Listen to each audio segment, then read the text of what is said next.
right, thanks very much, and good morning to everyone. My name is Michael Mkuka, and I'm going to chair this great meeting.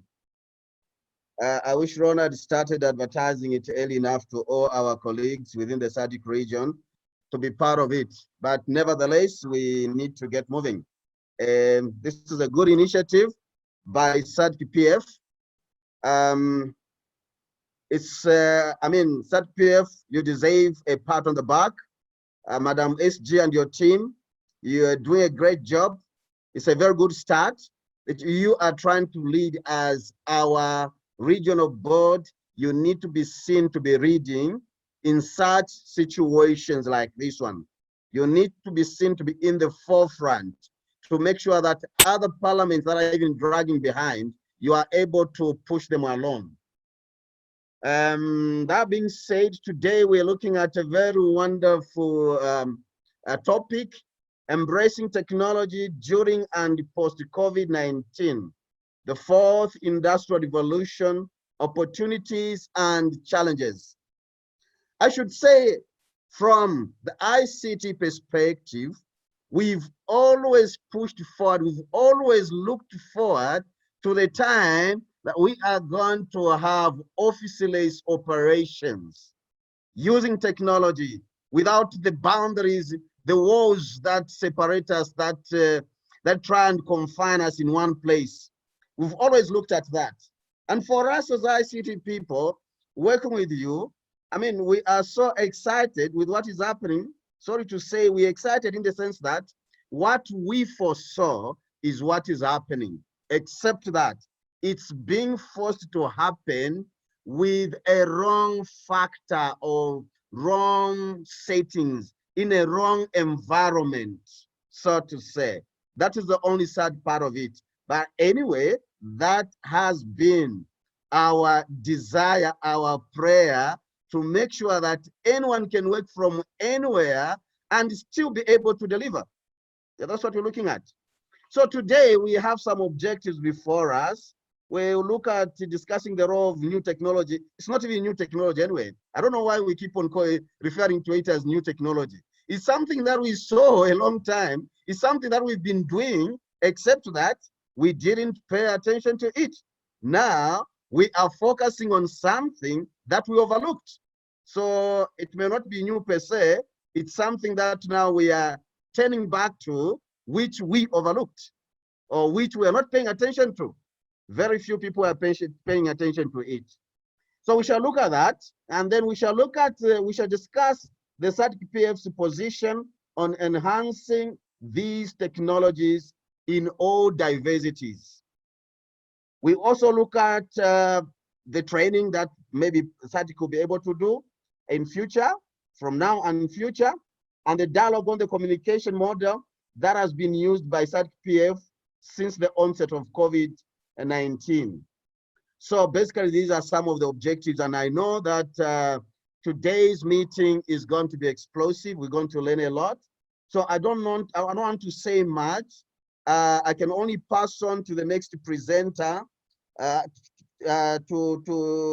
my next person, Mr. Maugo, Mr. Moki, to actually introduce our presenters to us. So with that said, I leave it to Mr. Moki to actually introduce our presenters. Mr. Moki, are you available?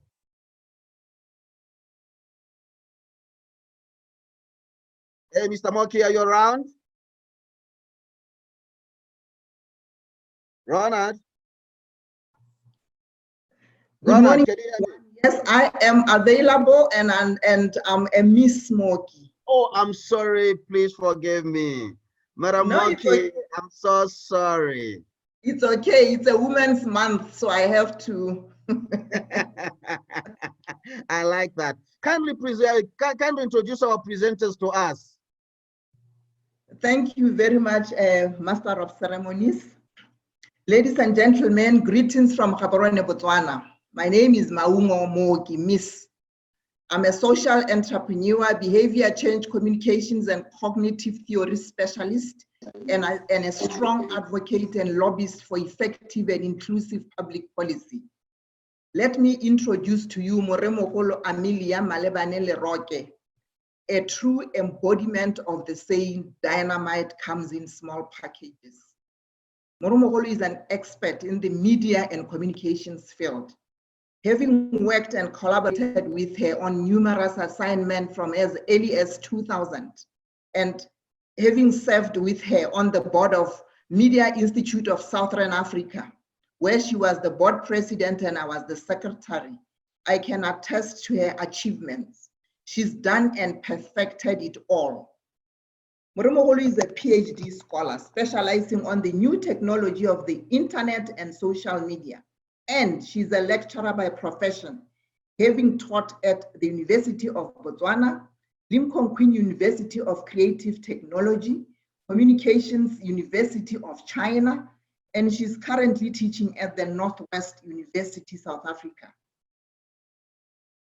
She speaks 6 languages. She speaks Setswana, Sesotho, English, Norwegian, Chinese, the Chinese, the official one, and basic elementary French.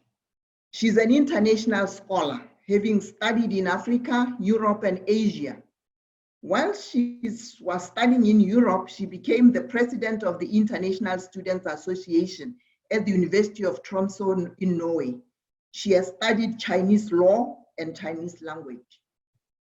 Moremogolo is a public speaker and director of ceremonies of note.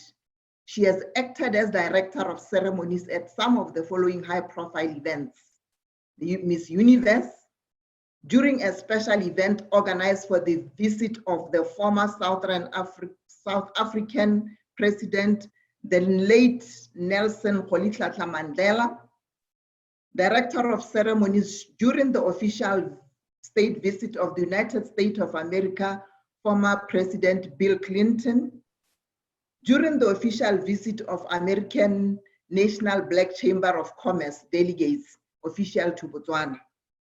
She's a filmmaker, script writer, producer, and has produced and directed 3 films. One is Our Diamonds, Our Pride. 2 is A Spiral of Silence. And 3 is You'd Rather Just Join the Dance. She was involved in the following publications. 1 as an editor of Patsimo Debswana Diamond Mining Company newsletter. 2, the drafting of Code of Ethics for the Pros Council of Botswana.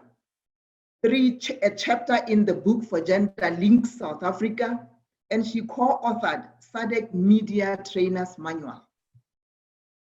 Her past responsibilities, amongst others, are Public Relations Manager for the Debswana Diamond Mining Company, the backbone of Botswana's economy, Vice Chairperson for the National Vision 2016, Botswana's first vision, a member of the Brand Botswana Committee, and you know the Vision 26 and the Brand Botswana Committees. These are presidential nominations.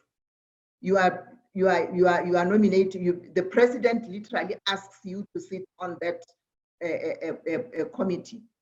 Regional Executive Council member for Media Institute of Southern Africa.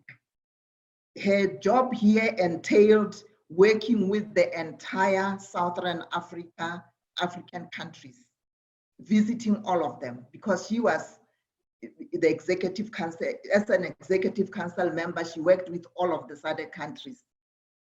Chairperson of MISA Botswana chapter, board member, National Press Council of Botswana, member SADC Media Trainers Executive Committee, jury member, Apollo Film Festival, Victoria West, South Africa, and she's also served as a board member for BOFA. Apart from working in all the countries that I've mentioned, Amelia has also worked in almost all the countries, done some work in and traveled to almost all countries in Africa. She's a global person, having traveled all over the world, not just in Africa. And finally, technology is her greatest passion. She gives talks and runs seminars on a wide range of topics in the fields of, for instance, she presents to universities, schools, legislatures, corporates, civil society organizations, churches, and other sectors of society. She has been a radio guest and several radio stations. A month ago, she addressed over 7 million listeners in one of South Africa's top radio stations. She recently presented to the South African legislature, South Africa Human Rights Commission, Botswana legislature, to mention a few. She may be contacted on her following social media platforms: LinkedIn, Facebook, YouTube, and lately on the new and world #1 platform, TikTok. Ladies and gentlemen, on this month of women, and myself as a woman, allow me to present to you transformational strategist, academic, social media expert, lover of technology, and a great human being, Moremogolo Amelia Malebane Leroke. I hand over. Wow, wow, wow. Of course, I just can't keep quiet without commenting. What a dynamite we have before us. Wow, wow. The transformational strategists, you are welcome. We are listening. Please induce something in us. Here's the floor. The transformational strategist. Yeah. What do I say? How do I even begin? How do I begin to speak to this beautiful and mighty continent of Africa? How do I begin to speak about a continent and a region that knows what the needs of Africa? How do I even begin to speak when I am listening to a man who comes from a country where that houses my favorite team, Chipolo Polo? Where do I begin? Where do I begin? Africa is changing, and Africa is changing indeed with the times. Africa is changing with the times. I'm looking for my slide so that I follow due protocol. I was just having a conversation to say hello to everyone and to say it is indeed a Women's Month. And on this month, what a way to introduce my team. The lady who was just speaking to, I'm looking for the salutation screen, Mr. Mweledi. We are connecting from all over the world. One is sitting in Japan. Pretty Foluhang is in Japan. Maungo Moki is in Gaborone, Botswana. Mweledi Minong is in South Africa. So we have people, and Sharim is in India. Those are my partners. So, members of Parliament, Madam Secretary of the SADC Parliamentary Forum, Mem Buemon Dusokoma, the staff of Parliament, and staff of SADC PF, and all the participants that are listening to this young girl this morning. Thank you so much for joining this webinar. Madam SG, this being a Women's Month, what is happening to my screen there? Sharan, I want the screen there. Somebody is playing with. Can you take down the screen? I'm talking to the team in Japan. Can you take down the screen with the participants so I can see what I'm reading? I'm not able to see some of the stuff here. Yes, please. Thank you very much. I was saying, as protocol will have it, Madam Secretary General, this being the Women's Month, allow me to wish yourself, Madam, the women of SADC, and the women at SADC Parliamentary Forum, on this very great continent, all the women of the continent of Africa, a happy Women's Month. I want to say, Mukoka, through you, allow me to dedicate. Just say Michael. Call me Michael. Okay. That's straightforward. Thank you, Michael. Allow me, Michael, to just for one moment, as an African coming from this mighty soil, allow me to dedicate this webinar to my recently departed mom.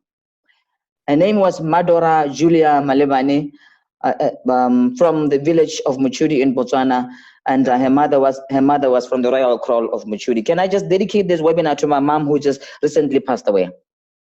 Sure. Thank you, sir. This is going to be a conversation whose idea is to ignite dialogue, and I'm not going to bore you with so much jargon. But let me introduce you to who is sitting with me now.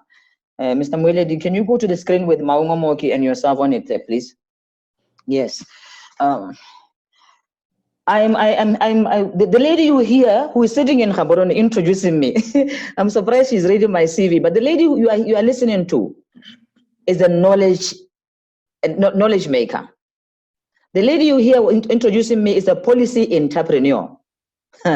She became the first woman of the Continental President of Civic Commission for Africa, the first Motswana woman.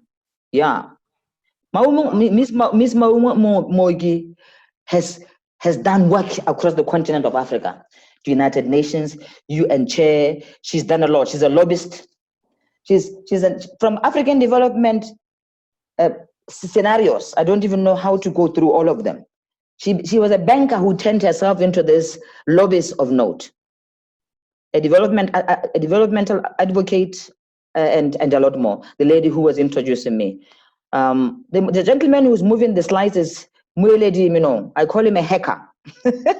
He takes care of everything. You know, when you want to your password saved and taken away, he's also a member of my team. We present together all over when you do the presentation. He's got vast experience in lecturing, system administration, infrastructure development support, system development, project management, customer service relations, and so on and so forth. Yeah.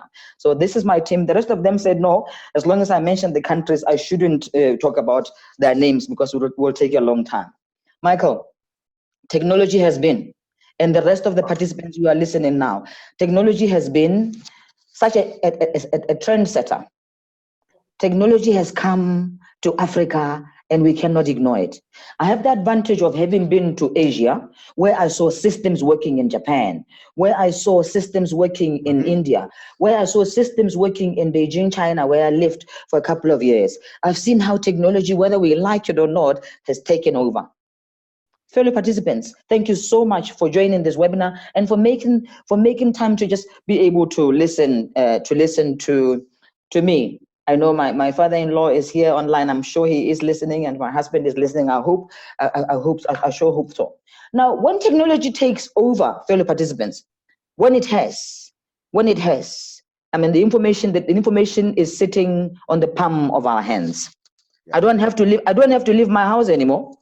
I simply have to take my smartphone, and with my smartphone, scan items in my fridge. And when I scan items in my fridge, I know which ones are going to pass their sell-by date. I don't have to know what the weather is like in Zambia or in Ndola. I don't have to know how it is in Mozambique, in Maputo. I don't have to know how the status of corona or the numbers of coronaviruses are, for example, in India. I can do it sitting in my farm. I know how many people have died. I can tell you now that we have gone over 1 million mark of coronavirus cases in Africa. How do I know? Technology. Yeah.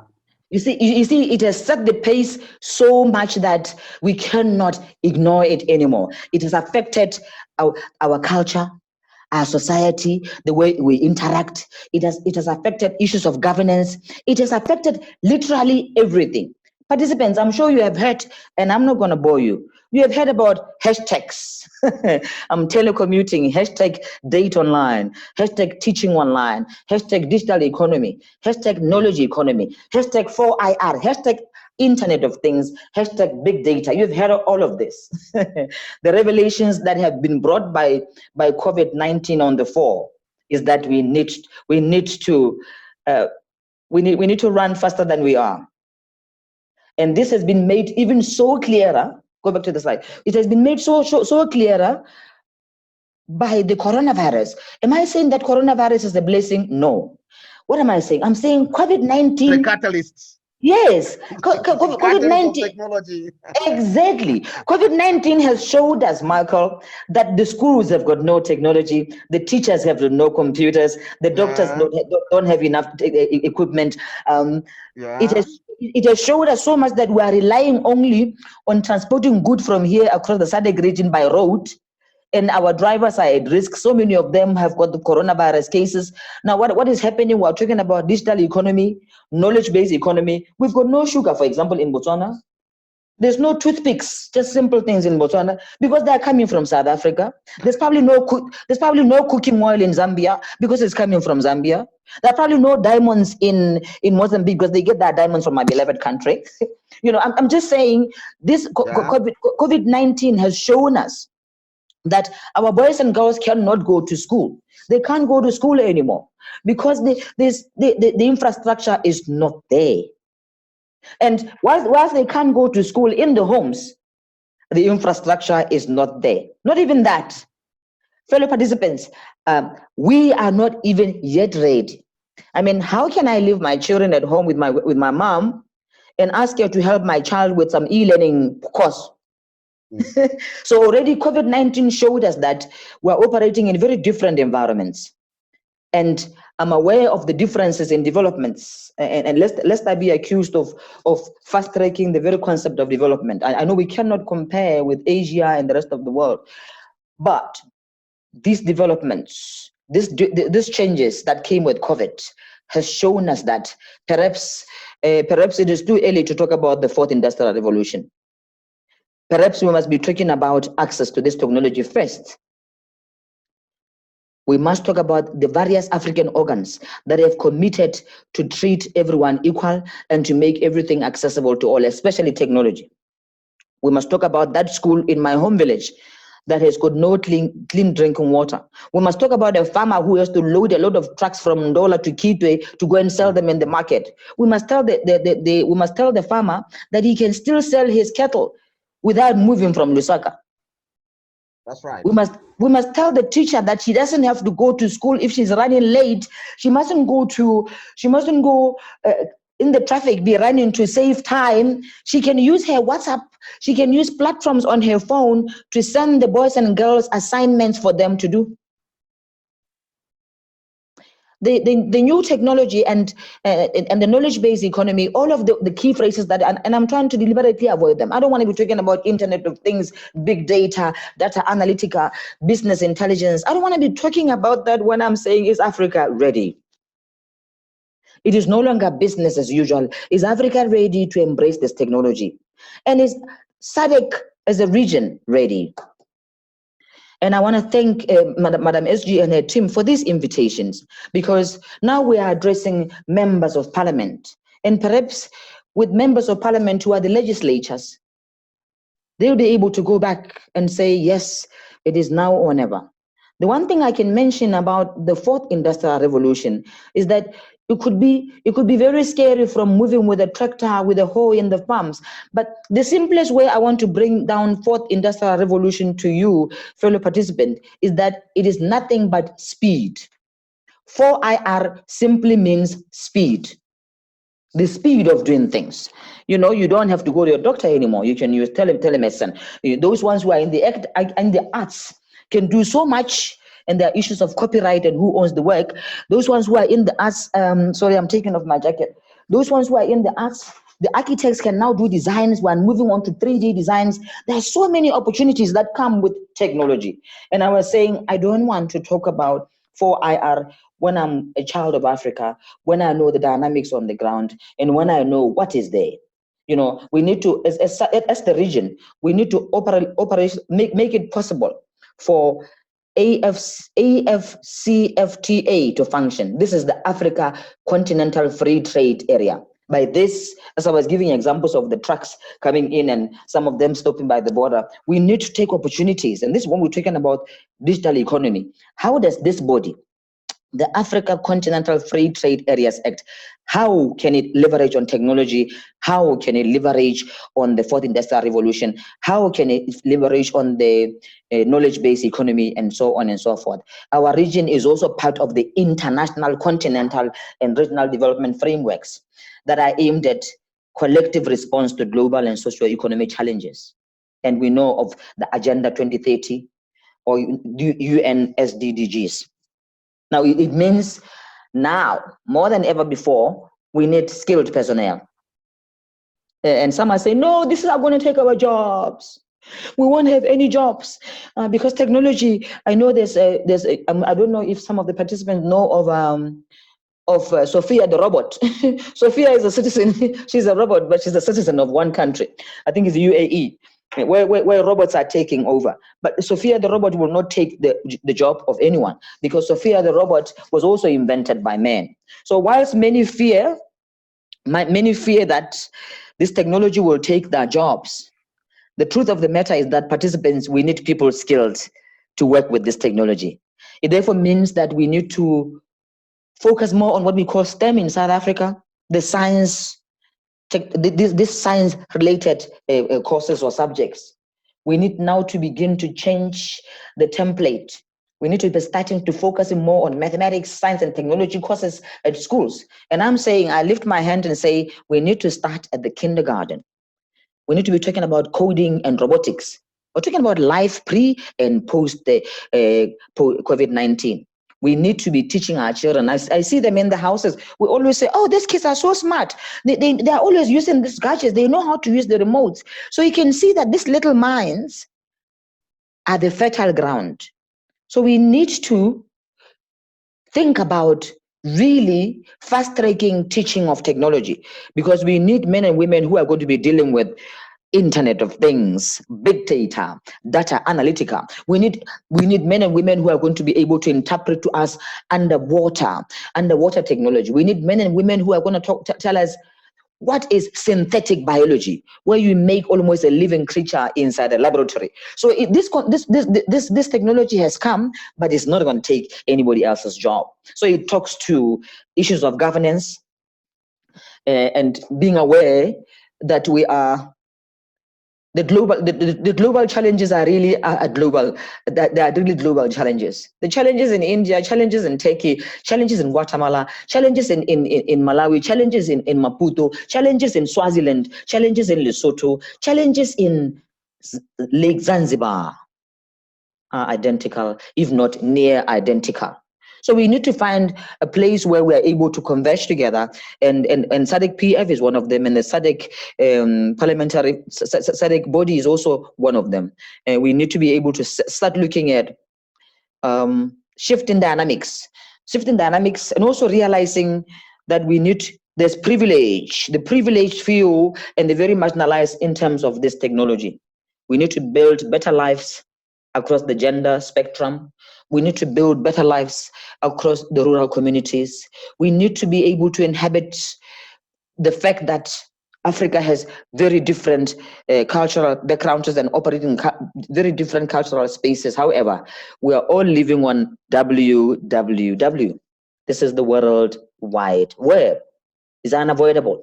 So whether it goes to our culture, whether it goes to wherever, next slide, Mr. Molly, whether it goes to where we have to adopt technology. And when we do adopt technology, fellow participants, the challenges, I'm sure you've heard of men across the world who went to jail, who were in trouble with the law. You've heard of the leakages of information from other country to the other. You've heard of men who went into hiding because they disclosed some security information, etc. You've heard of hackers. You've heard of information that has been taken away from your email address, some $1 or $2 missing from your bank account. We've heard of all of this. Now, when this technology comes, it comes with the risks. It means that in our issues of policy making and governance issues, we must be able to know that we're not going to just go into it. We must also be concerned about security online. As we adopt this security, along comes issues of security. We know there's cyber terrorism and so on and so forth. I'm not going to go into mentioning different countries and what is happening there, but I'm sure you're all aware. Please go back to the other slide. We've got to be able to embrace the fact that in the office, the information for SADC PF is safe. This is why we're saying technology will not take people's work. We need to know that information is inside our parliament, and I know members of parliament are here. Information inside the SADC parliament is also safe and protected. We do know, and I'm saying the knowledge economy has really just changed our way of doing things. Yeah, knowledge economy is about innovations and just using your brain, your intellectual property. The knowledge economy says, yeah, this is why you cannot use knowledge economy and talk about it if you've got no boys and girls who are trained in technology with like state of the art. I'm not sure the state of the art is the right word, but boys and girls who are trained at a level, who can go anywhere in the world and compete with the rest of the members of the globe. So when we put the information online and when our systems in the office, I know there must be a member of parliament responsible for births and deaths, for example. When you put my information on that computer, how safe is it? When I put my merit certificate on that particular forum, how safe it? When you are an architect, I know one of my participants here from Botswana is a group of architects I know from GBK Architects in Gaborone, Botswana. When you do these designs and save these designs, how safe are they? When you do copyright them and save your intellectual property, how safe is your data? Are you going to be sitting and finding that GBK Architects, for example, your design is in the Mall of Dubai, for example? Now, with this technology, everybody is looking at us, our personal lives. So there's a lot of things that we need to have to deal with. Our personal lives are really on the palm of people's hands. Our information is shared. I know somebody was talking the other day about what they call psychographic profiling. I like to make makeup. My husband will buy me some makeup. And then this particular shops can see what I'm buying. And when I'm sitting with my family, I see a prompt. You may like this new brand.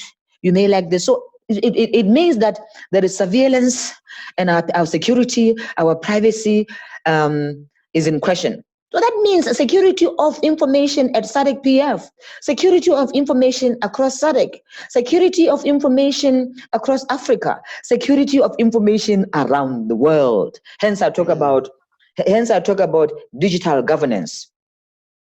How do we make laws that are going to bind on www? There's a challenge.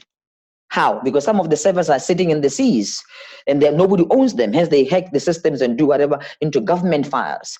But inside SADC PF, inside SADC, inside Africa, some workable policies in the place. The following shall not be done online. The following people will be the ones that are accessing this data. Not so long ago, one of the famous platforms, Twitter, was in trouble. The owner of Facebook, Mark Zuckerberg, was in trouble, and his partners, Google, all of them were presenting 3 weeks ago to the Senate in the US about the information that they are giving the world about us. And when one of them was asked, Mark Zuckerberg was asked, would you tell us where you slept? In other words, the name of your hotel. He couldn't. Yeah, but information that we have on some of these platforms is made accessible to the rest of the world. People are talking to people that they don't even know. And so if it is so porous like that, we need to be very, very vigilant in finding solutions, in protecting this information. But Michael and fellow participants, we cannot be looking for files in cupboards and having files that go from the ground to the roof. Somebody's going to take forever to look for my birth certificate because everything is still sitting in corridors. Some are even, the storerooms are full. We need to move to a paperless society. Hence, the data scientist will make sure that our data is encrypted and that our information is safe. But I cannot sit and wait for my father-in-law's, Mr. Leroy, sends me to an office to go pick up his birth certificate or his whatever document. My father-in-law is going to be waiting for me forever because somebody is looking through stacks and mountains of paper. You're talking about queuing up in the office for a merit certificate. Now, having said that, I'm worried that the more we go into technology, the more isolated and asocial we become. It means that we can literally be just moving around in our homes, literally like robots. So we need to use our own intellect to say, technology, yes, but I'm not going to let technology remove humanity from us. Because think about those who live alone, those ones who are single women, those ones who are widows and widowers, etc. If they have to be living all alone. So whilst we use technology, we must use our God-given intellect to say, no, today I am not going to be using this technology. If you're thinking about, this technology and thinking about, I don't know if you've heard about smart cities. A city that is there, that is telling you, developing a city for you, everything is just, I don't know. I say whenever I present, I always say, This technology, Michael and fellow participants, came like a meteor. It came like a meteor. It came like a hurricane. You know, it came like, and we're not even able to, we're not able to keep up with it. Hence, I say, before the Industrial Revolution, just how much do people of Maseru know about this technology? Just how knowledgeable are boys and girls before they join the university about just using a basic computer, a keyboard? I've seen many students at the university who don't know how to type. I've met teachers when I'm presenting on Teachers' Day who say there's only one computer per school. Hello, Africa. Sure, that's you know. So how which needs to change. So how are we doing in SADC? And my question is, how are we doing in the SADC countries? How? People are now, do you know that people have got chips on their brains? This technology is just mind-blowing. There are electronic passports, everything, you know. People are monitored online. We have, I don't know even where to begin, but we have chips in our brains, without repeating myself. So much. Now we're talking, I was talking earlier on about digital governance, just basically policies and rules while we navigate in this jungle. What I do know is that it is survival of the fittest. In Africa, we say that, when you say survival of the fittest, but we say it's a jungle out there. It is really a jungle. When animals in the jungle, and I speak with an African metaphor because we're all African, animals in the jungle, when they get up in the morning, right? The little rabbits, the guinea fowl, these little animals, when they get up in the morning in the forest of Botswana, my home, when they get up in the forest of South Africa, my in-laws' home, these little animals, they know they must run for life because the mighty lion is there. If they are not running, they maybe just be breakfast, lunch, or dinner for the mighty lion, which is king of the jungle. And I put it to you that this technology has become king of the jungle. It is no longer business as usual. We cannot say, oh, this technology belongs to the young generation. We, the older ones, we don't know. No, because even the old woman does not have to go to the pension office to queue the whole day. In my country, in Botswana, I see it also in South Africa. I don't know how it is in other SADC countries. My grandmother has to go and queue for her pension money the whole day sitting in the sun. No, there must be a way of respecting these people who have also paid the tax, who have also built this region. And we must be able to say, the person's responsible for home affairs, the person responsible for pensions, what can they do to make sure that there's no old woman queuing up the whole day waiting for $10 US? And so how do we find technology useful in this regard? The question on my mind is, are we ready as SADC development, Southern African Development Community, and SADC Parliamentary Forum, and Africa as a whole? Are we ready to fully embrace this technology? The truth of the matter is, some people will say the writing is on the wall. The truth of the matter is that this technology has come in our lives, and there's no way of ignoring it. Whilst at the same time, I'm worried that there are remote villages in my continent that have got no water. The research that was done by Professor Newton in Australia says, in Africa, there are more people with access to mobile phones than to clean drinking water. I thank God, because then maybe they're able to communicate with their families when the floods are there. But when they have no drinking water, and SADC say, and COVID-19 protocol says, wash your hands every 20 seconds, Marco. Yeah. Is it better to have? Is it better to have a phone or to have clean drinking water? Well, both. Next slide. but I put it to you that access to technology, such as access to other basic needs, human needs, are fundamental rights. And so when we talk now about technology, I'm saying access to technology. So we can talk about ICT, we can talk about 4IR, we can talk about the knowledge-based economy, we can talk about all these nice, beautiful, fancy ways. The access to these technologies, fellow participants, is a fundamental human right. Now, perhaps we are failing the very same people we are claiming to be custodians of. I put it to you that maybe we are. But I can see how Africa is trying. Now look at us now. Who would have thought? Look at us now. How much money we have saved by not meeting in Namibia, the Secretariat, or not meeting in Lusaka, Zambia, by not meeting in Maputo. How much time did we save? How much money did we save by not traveling? I mean, we used to love this idea, Michael. Oh, I'm going to Zambia tomorrow. I'm going to Botswana. That's right. I have a meeting in Tanzania. When I come back, I'm going to Geneva. Gone are the days.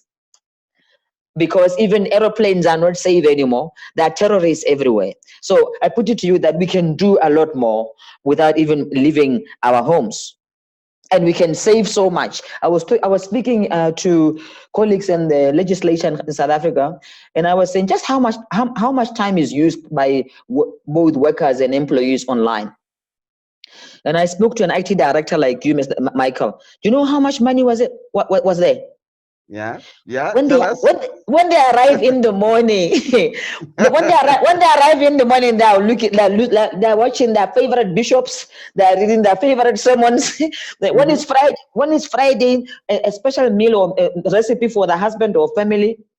And there are all these soapies online. When they arrive in the morning, you know, most of the time the work is not done. This was from the provisional treasury, where the directors were telling me, the director of IT, I said to him, when most of your 17,000 employees arrive at work, where do they go? Oh, no, don't worry. Most of them Facebook, Twitter.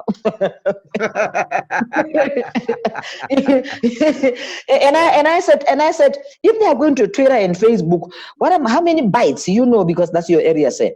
How many bytes are they using, and what is that cost? What is the cost to the organization? So megabits per second. Exactly. So when they come to work, you make technology available to them, but half the time they're not doing the work. No wonder our people are going from one office to the other complaining about service. Because, you know, this technology is there and it's free Wi-Fi. When you arrive and you miss your popular movie, you come to work, you do the omnibus, and you forget about work. Next slide. But I'm saying we need to accept our challenges. We need to accept these challenges for Africa. For the SADC Parliamentary Forum, we need to accept that our technological challenges, so that we can be able to allow for creativity. If we can identify these challenges, we are going to now begin to talk about creative and innovative solutions. Then we can begin to fully say we're going to plant the knowledge-based economy, because then we are going to have the full flourish of the knowledge of the what do you call it? We're going to have a full map, if you like. If you do a mind map, Michael, of those challenges, we can now begin to say, is it knowledge economy before IT, before 4IR? Is it knowledge economy before the clean drinking water? Is it knowledge economy before telemedicine? Is it not, once we identify these challenges, there is need to identify the risks that come with adoption of technology in any sector, as I've mentioned before. Now, with all these challenges, though, I want to say I am proud to be an African girl, and I'm proud to see the advancement. Wow. I'm very proud to see the advancement in technology in Africa. I mean, with 1 million people, cases of coronavirus, I'm still saying, even though I can complain and say we need to do more, but big up Africa, big up SADC. When we look at the cases of the pandemic, the makeshift hospitals or whatever, I'm so grateful that we have doctors in Zambia. We've got doctors in Malawi. We've got doctors in Tanzania. We've got doctors in Ghana. Makerere University produced so many. I'm grateful for Africa that the skill is there. Now we need the techno skills. We're looking for netizens, people who are going to live on the internet. We're looking for technocrats. We're looking for data scientists. We're looking for boys and girls who can compete from SADC region with the rest of the world. And this pandemic has been a great challenge to us, as we were agreeing earlier when I began. This pandemic has shown us that, like those animals in the jungle, they have to run, because they may be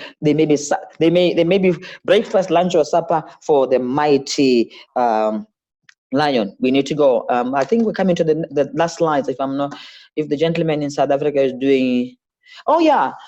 The reason why I was also saying this is because I was reminded of my president of the Republic of Botswana, Yeah.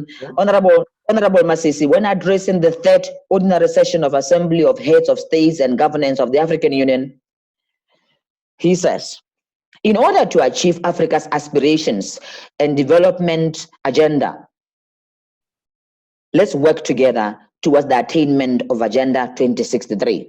And he says, we are singularly compelled to work towards finding lasting solutions, and that these are to be found in the knowledge-based economy. He says, we need to work together as a region and as a continent. And this is just my addition. We need to work together as a region, as Africa, the world.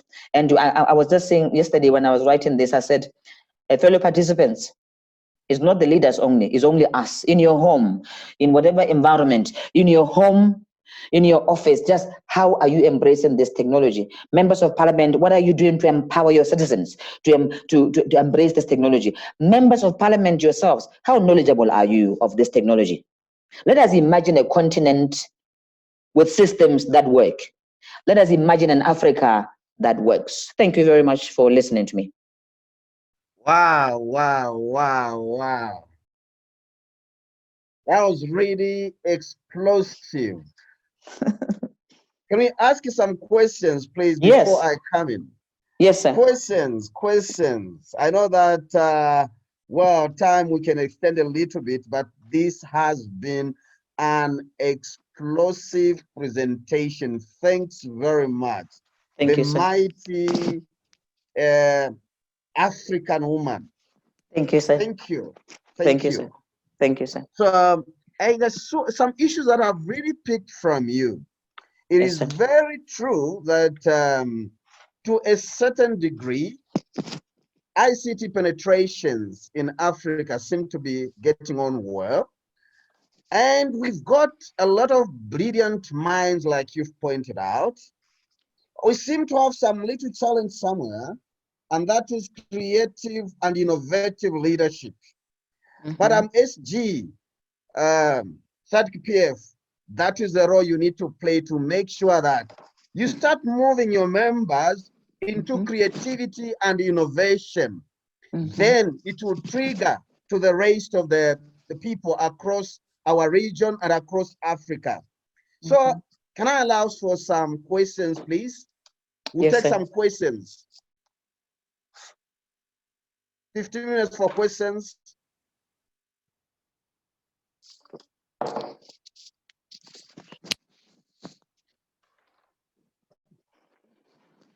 We've got a question from Alaric. Would Alaric want to come on board and read out or should I read that for him? Yes, please. Yes, sir. Yes, please. Okay. He asks, how do we ensure the marginalized groups are not further marginalized with 4IR? For example, adolescents, girls, and young women in rural areas with no access, cost of data to technology further increases the gap in the digital divide. The reality in Africa is that technology is very expensive. You can come in for that. Should I respond or wait for the other? Yeah, I think let's get 3 questions before you can respond to that. Yes, sir. Hello. Good morning. Good morning, ma'am. Yes, I also you've got a question. Yes, ma'am. Honorable Mohadi. Yes. Yes, ma'am. Yeah, my question is that really we appreciate what you are doing and the information that we have. But my question is, are we ready? Looking as a member of parliament, looking at the rural areas, how best can we go? Because as of now, there is no, at other remote areas, there is no electricity and they don't have access to this technology. How can we overcome this issue?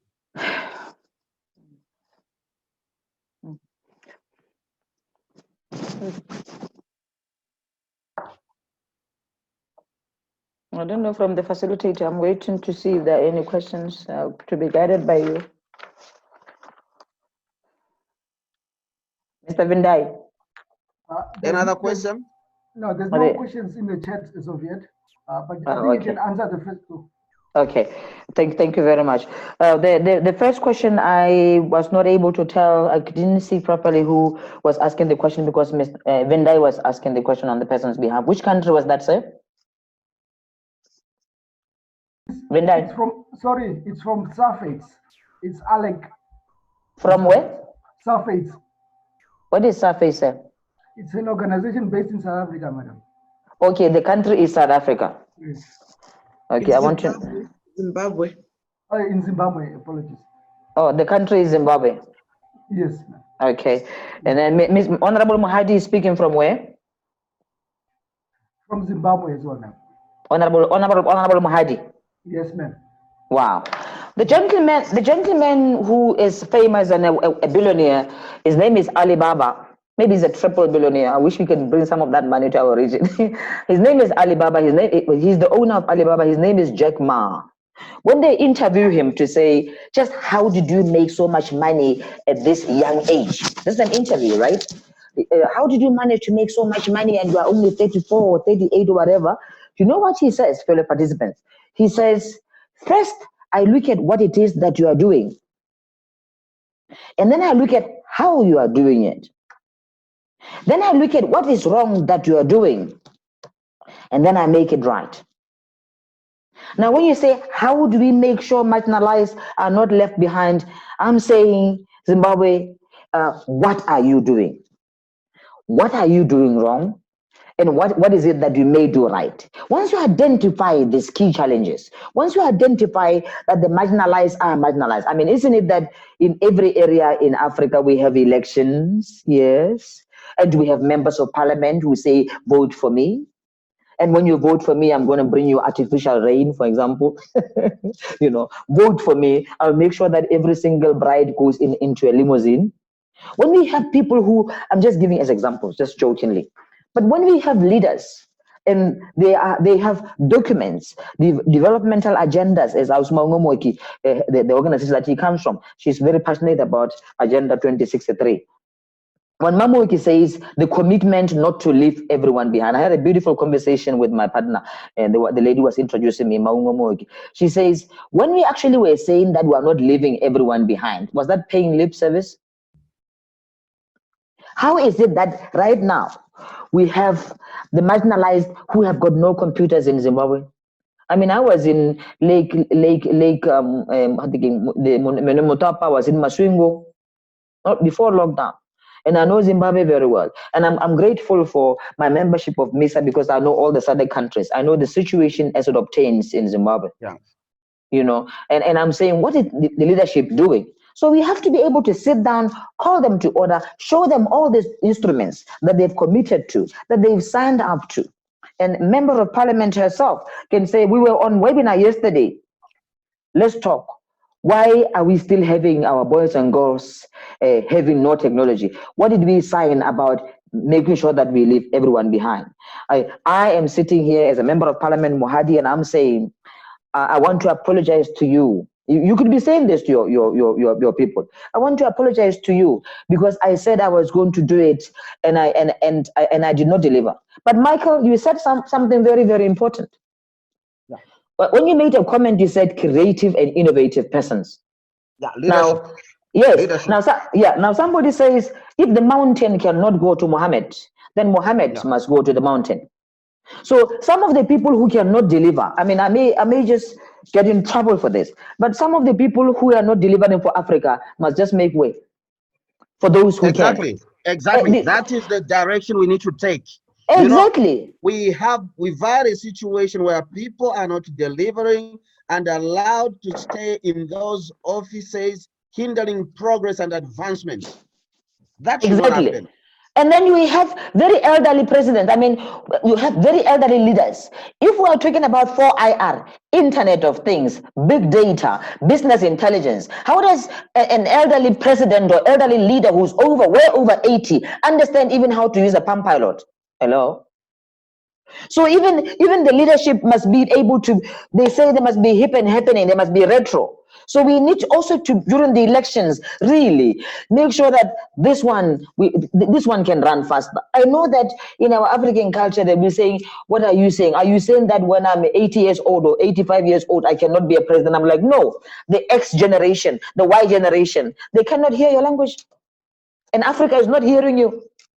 Half the time you are carrying a laptop, you're going to work the whole week, the whole month, you've never touched your laptop because you don't know how to use it. So Your Excellency was saying, are we ready? Yes, to a point we are, because look at us now on webinar. We can't be so pessimistic. We are ready. I mean, look at us being on the webinar. We're moving with the times, and I'm so excited because we are moving with the times. Now we have to begin immediately at the end of this webinar. That's why I was saying 4IR is nothing but speed. When you shorten the word Fourth Industrial Revolution, please write SPEED. That's what it means. So as soon as we finish here, we sit at the corner of a round table, Michael, and say, what can we do? Do you have ICT policies that are embracing COVID-19? What are your ICT policies saying in the workplace? What is the ICT policy for SADC PF saying? Do you have an ICT policy that talks about conduct? How much money, as I was saying earlier on, how much money is just used by people just simply surfing the net? But what policies are there to protect data that sits in the offices of Madam Secretary General's What policies do you have in place? Because then from there we move to the region, we move across. What policies are available as SADC PF as we speak regarding technology and adoption of technology? What policies exist in your parliament in Lusaka, that Michael, regarding use of technology? Do you have an ICT policy? Do you have a social media policy? Do you have a COVID-19 policy? Those are the issues, yes. As we speak right now. So we are ready to an extent, and I'm not going to sound like I don't love my continent. I love my continent. We are ready, but we can do more. The thing about it, that's what I was saying, the technology came at a meteoritic speed, and we just have to catch up with it. It came like a hurricane. There are no excuses anymore. We are ready, but not yet ready. I like that one. We are ready, but not yet ready. And Yes, the sir. way we gauge that is, where are we putting our dollars? Where are we putting our pullers? Where are we putting our quachas? Where are we putting that? So governments have to change the way where they are putting their money, because things have changed. Exactly. Things have changed. Exactly. If at all we are going to be ready and not leave anyone behind, it's time for governments to re-engineer their financing aspect of the economy. I know that basically we're looking at roads and other infrastructure. If we ever been looking seriously at ICT infrastructure, sustainable ICT infrastructure, where the cost structure is going to be minimal for everyone not to be left behind? These are the issues that we need to start looking at. These are the challenges that SADC PF for us to take on with its leaders. SADC PF is a very strategic institution that can influence our region, and it can start from us. Madam, yes. I'm asking you. I'm asking you now because I can say our time. I'm asking you now, Michael, because you are IT director. Just one question: what is the situation of IT and ICT infrastructures across all sectors in SADC? In SADC, of course, there's a little bit in terms of penetration. There's been some serious improvements. I know a number of countries, Zambia, Botswana, I see that there's an organization that is looking at connecting the entire Botswana, and a number of countries are doing the same, but we've not done much. Why? Because still the financing aspect of these projects that may not seem to be lucrative to the business community seem to be lagging behind. Government isn't doing much in that area. So they need to focus their attention and make sure that they create a serious ICT platform for everyone in the country. The same way they build roads for us, that's the same way they need to create the platform for ICT for everyone. Yeah.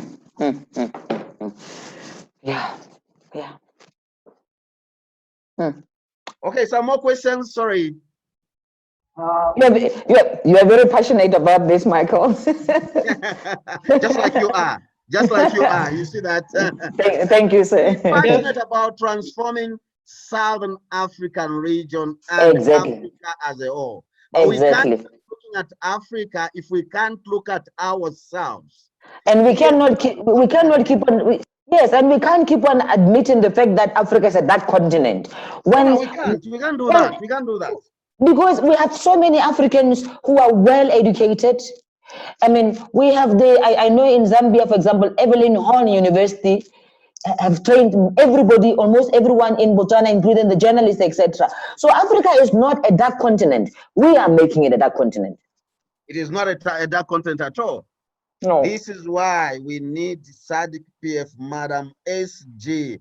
It's time for you to make sure that your leaders are being moved in a particular direction where they become so creative and innovative to trigger the transformation of our region.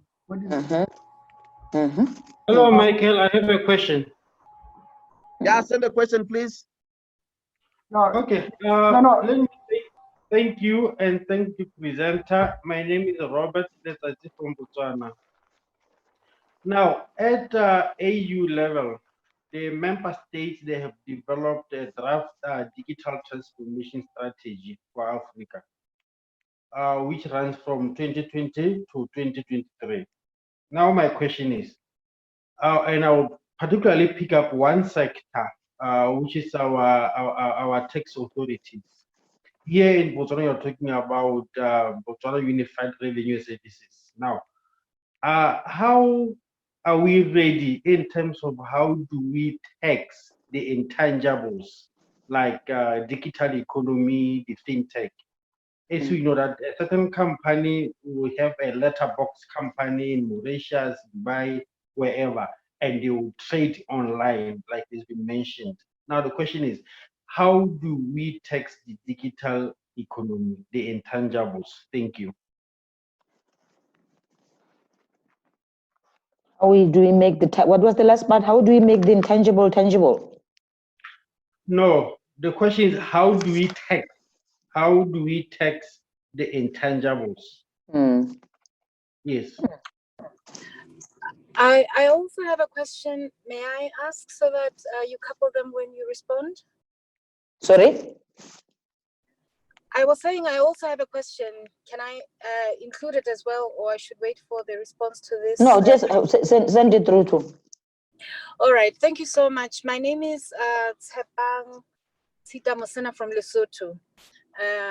And thank you for the presentation. It's really been very informative.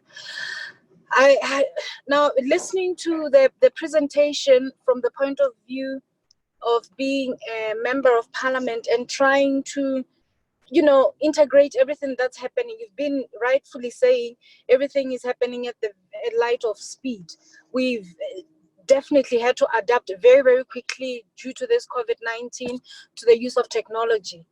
But then as a member of parliament, you have so many dynamics around you that you have to focus on vis-a-vis your constituencies. And you made a scenario earlier on. You were saying when you had, if one had to choose between having a phone and clean drinking water, what would one choose? And I think I liked the fact that you mentioned that both of them now, we have to take them as important aspects. One shouldn't be better than the other. But looking at the communities that we live in, technology is not necessarily as important as having clean drinking water, having food, which is a challenge right now with COVID-19.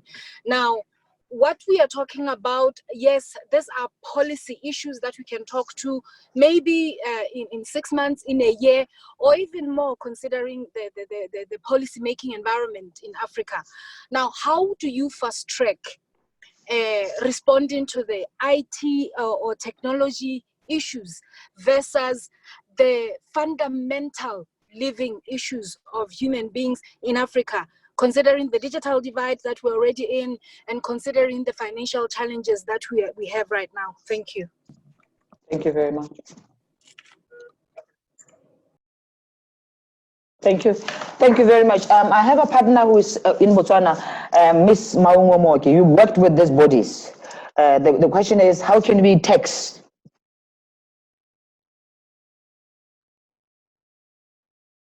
the tangibles? You heard the question there, and if you are listening, take that question, ma'am.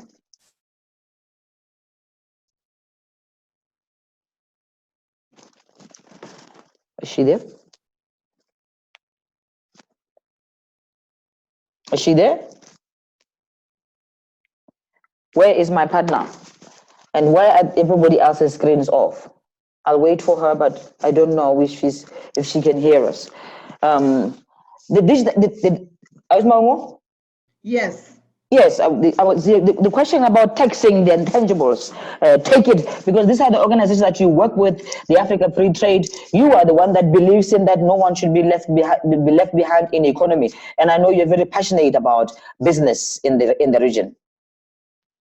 Yes, I was saying, I don't think I have an answer, a specific answer to that, except for me, it starts with our policies as countries in the SADC, and then the regional, going into the region. So one of the, for instance, what I've said on the charts is the fact that there's a need for harmonization. Harmonization of everything, infrastructure, ICT policies, charges, because by so doing, I've lived in East Africa for 9 years. When you compare the charges there as to the charges in the SADC, they are lower. And the reason for that, yes, I know people might say it has to do with the population there. But for me, it has a lot to do with the policies. And I say the policies because when it comes to ICT, the reason why theirs is faster and better than ours is that there is private sector involvement in it. Governments are not trying to deliver everything. So we need some kind of governance structures that understand that, first of all, there's need for territorialization of development and policies. And when you are going to sit and say, in Botswana, in this region, these are the challenges. And these challenges, you'll find them in Namibia and Zambia, like you've alluded to already. So as a region, how do we harmonize? How do we piggyback on each other? How do we do things together such that it reduces the cost of everything? Wow. Because when it comes to tax, it has a lot to do with, tax has a lot to do with what is, the economic activity in a given situation. So if I'm in Botswana and I'm trying to do everything by myself in Botswana, it is going to be costly because we are talking 1 million people. The other 1 million people are out there in the remotest of the remote, and half of them, you all know who they are. They can't afford it. So in short, before we even talk tax, let's look at charges, because right now with the COVID, there are so many children that have not been left behind when it comes to education during the lockdowns. Children have been left out. And as legislatures, we should not be comfortable with things like that. Development should start at the local authorities. And policy should be driven by local authorities and civil society, not our parliamentarians and central government. We should be the ones coming up with policies at that level and then channeling them through our member of parliament to be taken to parliament. Not where central government brings all the policies and us, private sector, civil society, then we start picking on them. That's not how it should be. We are the ones that are, You know, I was on another call with the IMF 2 weeks ago. Some lady did a study on what happens next after, you know, like the recovery processes of COVID. And she's saying, is the people on the ground that are feeling the heat. They are the ones that should be determining what the policies should be about. Right now, we are talking the fourth industrial revolution. I want to believe 90% of our local authorities and some of our parliamentarians, they are what you were referring to. They don't even know how to open their laptop, just to switch it on. So that's where it should start for me before we even talk taxing it. Wow. What are we going to tax that is not even there? That's my take, but I want to believe somebody who's an expert in issues of tax can speak to us about that. Yes, I come from a policy perspective. Policy Policy very good. Now, I know that we're running out of time. Yeah. Whilst we are there, yes, Mike. Whilst we are there, before you conclude, whilst we are there, I have an IT specialist who is sitting at the other side of the world, and I want him to speak to what he thinks about challenges of ICTs, especially in South Africa, because we want to be able to know how is it. We're talking to SADC, want to know how is it. Lady, what challenges face ICT technologies, especially in schools, because that's where you have been. I want to just in half a minute say, what are the challenges, what the members of SADC can know from the perspective of South Africa as the kingpin of Africa. Why is Africa failing? What are the challenges in South Africa? Because everybody is always looking at South Africa. And whilst you answer that question, I want to speak to Madame who was asking the question about technology and lack of clean drinking water. Precisely, I agree with you. Technology or clean drinking water. Thomas Hillan Erickson writes a book. It's called Small Places, Large Issues. He says if you can compare developments to access to technology, microwave in the house, a beautiful self-driven car. If you can match that and compare with myself in Quito, Zambia, or in Muchudi, in my home village, if you can say I'm uncivilized because I've never seen a driverless car, or I don't know how to use Twitter, or I don't know how to use WeChat, he says that comparison is nonsensical. If for me the most important thing is snow and what I can do with snow and what amount of snow is going to arrive tonight. So you are right. We have to look at which one should come first. In Africa, mostly right now, the livelihoods, the fundamental rights of persons must come first. But at the same time, we cannot ignore that technology and livelihoods come together. We can't. We must take them both. But you're right. Yes. Remweledi, why is South Africa failing? They're talking homeschooling right now in many schools. Why? What is the problem? From your own experience, what is the problem with South Africa in ICT technology? Just half a minute. Say.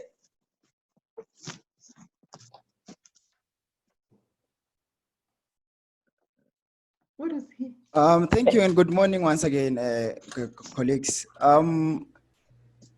Speaking from a point of view of a scholar, I can say that there's a lot of challenges in Africa, in SADC specifically speaking, and some of those challenges that are faced here is the rural resistance to change. So that is obviously affected by the policies like you guys have stipulated. Some of the challenges are the limited bargaining power to access technology. You understand, higher cost of internet access and equipment as well.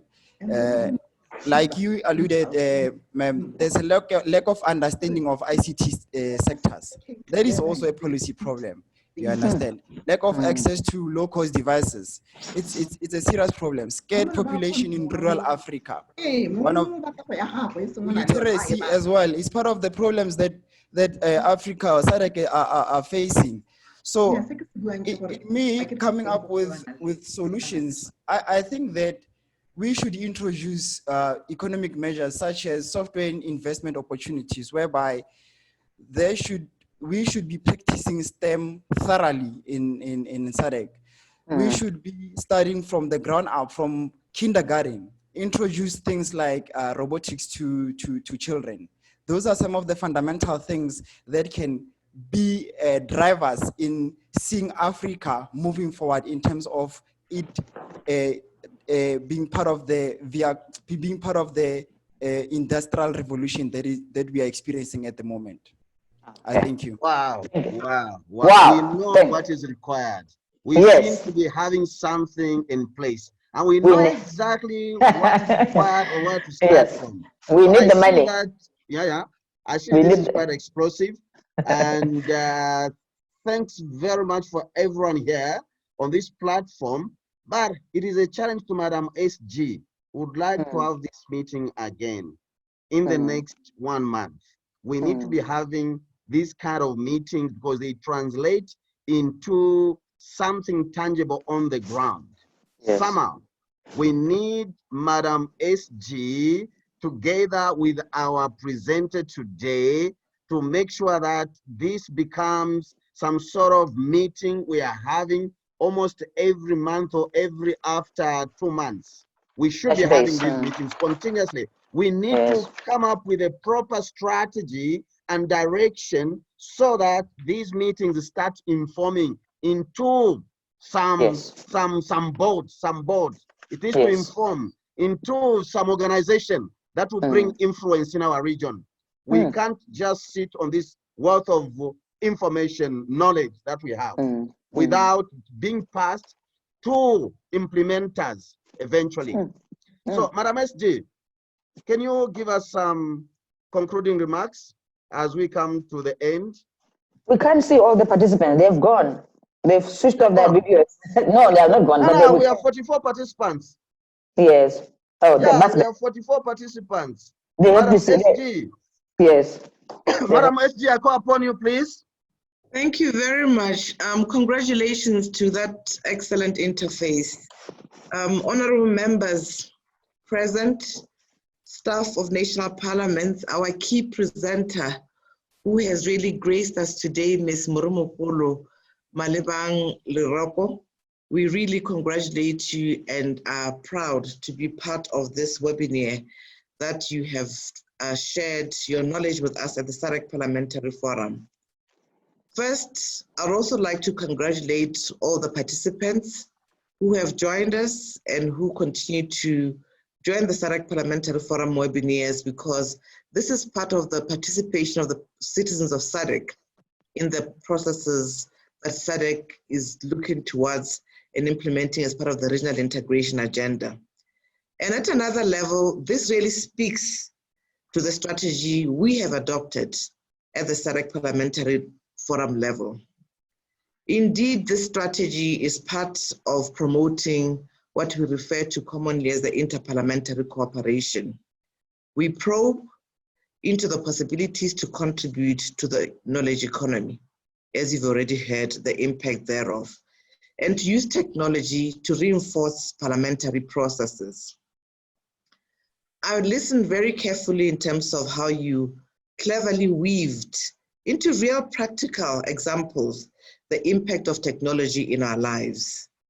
And I would like to say that this notion cannot be divorced and is truly in line with the fourth industrial revolution, as you alluded to. Technology has trickled into our life. Technology has to trickle into our oversight activities as members of parliament. Technology needs to be embedded in our representational roles. Technology needs to permeate into our legislative frameworks. It is very important that that which the Constitution has given us the authority to do, we must find a way of integrating technology, and it has gone beyond just being digital. We've also heard this morning that technology has evolved and has overcome our expectations to include areas such as artificial intelligence, robotics. Those are some of the examples that were given, and furthermore, biotechnology. We also have been made to appreciate that technology offers us new possibilities in a manner that's unprecedented. Hence, there is need to embrace its benefit and yet remain competitive as a region. Some of the probing questions were basically alerting us to the need to look at regional integration as we look at trade within SADC, trade post-COVID, as we want to remain competitive as a region. However, at the same time, care should be taken to ensure technology remains safe. I think that is one of the issues that, as members of parliament, you have the responsibility to ensure that it remains environmentally friendly, that this sophistication should never come at the price of safety of your citizens as the people of SADC. There was a question asked on the blog about the experience with national parliaments and the use of technology, and by extension, what are parliaments doing in relation to ensuring that the rights of their citizens are well taken on board as we deliberate on issues in parliament. From experience that we have garnered as the SADC Parliamentary Forum with national parliaments, Mr. Michael Mokoka is actually representing the IP, the Interparliamentary Union Hub. It's based in Southern Africa, in Zambia. We have a reference group of directors of all ICT managers in parliaments. And this is where we look up to them to look at software issues, to advise parliaments, and to ensure that at the end of the day, parliaments are indeed staying up to date with technology. That they must advise parliament. There was a question around architecture of parliaments. It is this hub that we look up to in terms of how upgrading the systems of parliament, introducing technologies such as biometric scanners, for example. How does this become common practice to reduce on issues related to manual services that we have? We also look after staff of parliament such as Mr. Mokoka and the others to ensure that where we require fingerprint scanners as opposed to manual ticking of presence or call roll of members of parliament can become one of those that become part of the furniture of parliament, if you like.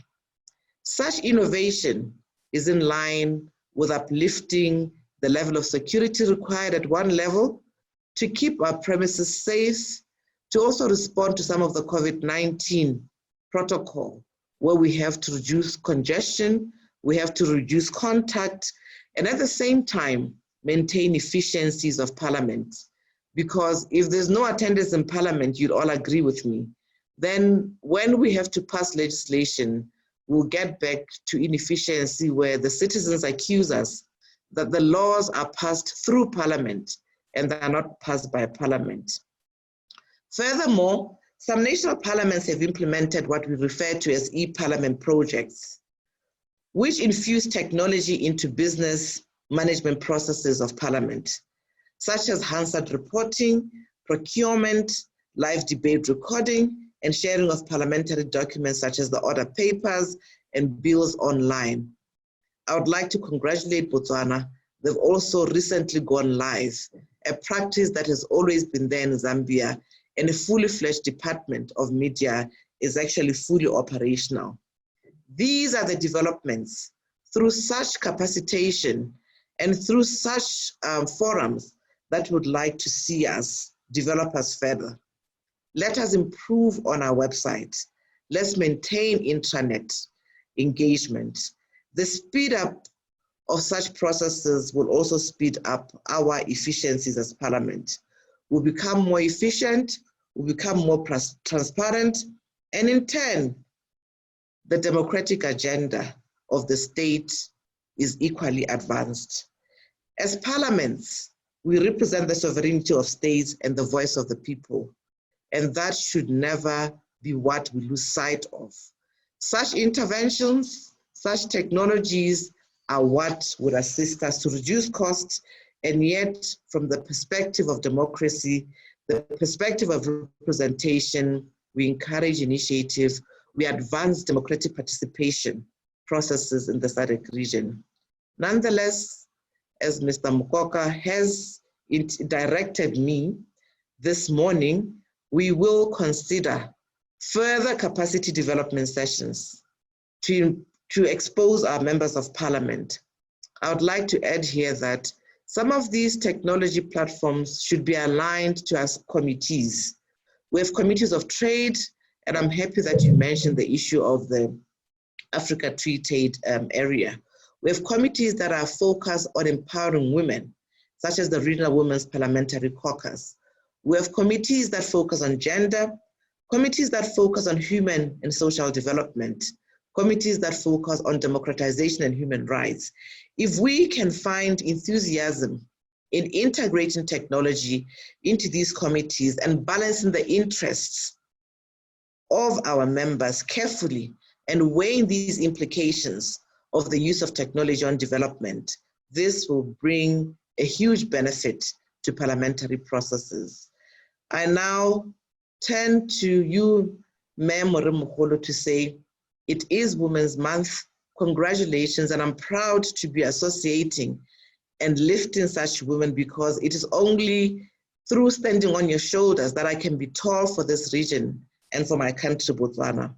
I want to acknowledge that this capacitation that you've shared with us at no cost and at your initiative will build parliamentary knowledge and address a lot of emerging issues, such as the use of technology. I thank you, Mr. Moderator, and I would like to congratulate you and give you a round of applause with the team that's working with you in Zambia Parliament and at the SADC Parliamentary Forum. I thank you and congratulations to Mema Ungo and your team based in Japan. Thank you very much for this. Thank you, and that brings us to the end of the meeting. All the best. We look forward Thank you, to the sir. next meeting. Thank you. Thank you. Thank you very much. Thank you very much, guys. Keep well. Thank you very much.